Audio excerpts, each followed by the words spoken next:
ചെറിയ വിലക്ക് ഇന്നോവ ചെറിയ മോളിൽ വണ്ടി അല്ലേ? 2007 മോളിൽ 8 രജിസ്ട്രേഷൻ വണ്ടി. 7 മോളിൽ 8 രജിസ്ട്രേഷൻ വണ്ടി എത്ര കൊടുക്കുന്നുണ്ട്? 3.5 കൊടുക്കാം. 3 ലക്ഷം രൂപയ്ക്ക് ഇന്നോവ 2 ലക്ഷം ലോൺ കൊടുക്കാം. 2 ലക്ഷം ലോൺ 1.5 രൂപയ്ക്ക് ഇറക്കാം. അതായത് ഈ ഫോർച്യൂണർ 2009 മോളില് ഒറിജിനൽ കേരള.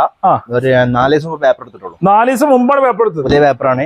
നമുക്ക് ഒരു 8 ലക്ഷം രൂപ കൊടുക്കാം. 6 ലക്ഷം ലോണും കൊടുക്കാം. ലോൺ കയറും. ഒരു 3 ലക്ഷം രൂപയ്ക്ക് ഫോർച്യൂണർ ഇറക്കാം. ഓക്കെ. അതായത് പജേറോ ഉണ്ടല്ലോ, അല്ല പജേറോ സ്പോർട്ട് ആണല്ലേ? ഇത് 2013-14 വണ്ടിയാണ്.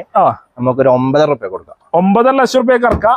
ലോൺ ലോൺ കിട്ടാൻ പ്രയാസമാണ് അല്ലേ? ഓക്കെ. അതേമാതിരി ക്രിസ്റ്റ ഉണ്ടല്ലോ. ക്രിസ്റ്റ 2019 മോളില് original Kerala, second owner, G automatic convert ചെയ്ത വണ്ടിയാണ്.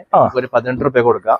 ഒരു 19-20 ലക്ഷം രൂപ ലോൺ കയറും. 1-2 ലക്ഷം രൂപ ക്യാഷ് ബാക്ക് ആയിട്ട് നിങ്ങൾക്ക് വണ്ടി തരുമല്ലോ അല്ലേ? ചെറിയ വിലക്ക് കോളീസ് എടുക്കും. എങ്ങനെ മോളിൽ 2005 വണ്ടി, 4-5 വണ്ടി കേട്ടോ. 4 മോളിൽ 5 രജിസ്ട്രേഷൻ കോളീസ് എടുക്കുന്നത് ഒരു 1.80 കൊടുക്കാം. 1,80,000 FS ആണ് ഓപ്ഷൻ വരുന്നത്. AC working